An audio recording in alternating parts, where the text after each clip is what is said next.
Distillery is a team of generalists, environment and compositing generalists, small boutique, local Vancouver visual effects studio.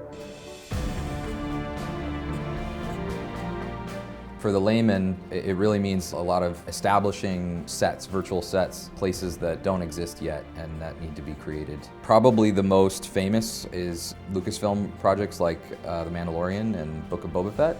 We're a very young studio. We just started a couple years ago now. We're a team of seasoned veterans at the leadership level that kind of have seen what it's like to work at bigger studios for a while, and Distillery is our sort of dream idea of how we would like a studio to run. I guess maybe over the years, I've been working with Autodesk products my entire professional career. They're kind of an anchor of the industry, right? Having so many pieces of software that are industry standard. At the core on the CG side, Maya and 3D Studio Max. It represents the sort of backbone of some of the generalist work that we're doing. We use a lot of different software, but as far as my relationship with Autodesk, 3D Studio Max has been, a kind of staple for what I've done.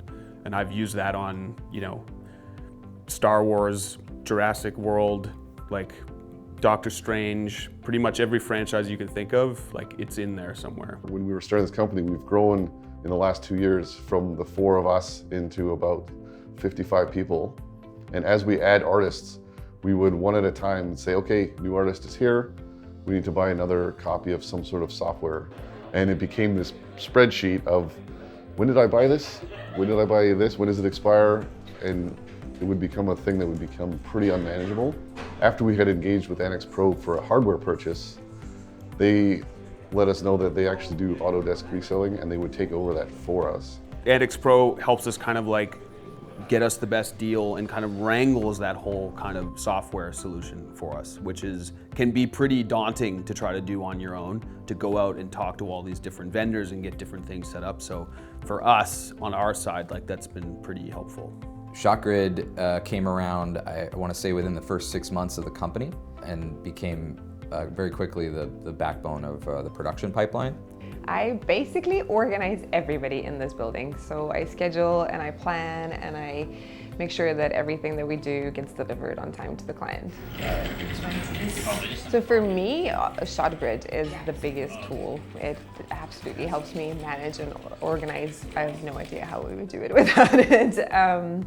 We do it with the shot boards. There's shot boards all around and we do thumbnails and things, but obviously all of our submissions go through ShotGrid and all of our notes and all of our statuses and client feedback and all of that gets tracked in there, and it just makes life so much easier. You can go to Annex Pro and say, I want to solve this problem, and then they'll work with you to figure out these are all the different components that you're going to need, and they have people on their team that also help you design what the solution should be, which is nice. It's been an interesting part of starting the company is language is a big part of what you struggle with, is if you use different terminology or you speak about different software packages, you want someone who knows kind of what they all are and how they interconnect so that they can help point you in the right direction. We don't ever want to be in a place where we're just solving the same problems over and over again. Part of why we're in visual effects and computer graphics is the fun that comes from a new image, a new way of doing it every time. Shot count is probably one of the strongest metrics of production, and I think going from a shot count of 10 a month to 100 a month over the last year is a testament to the type of solutions that Autodesk offers, helping us get done what we need to get done.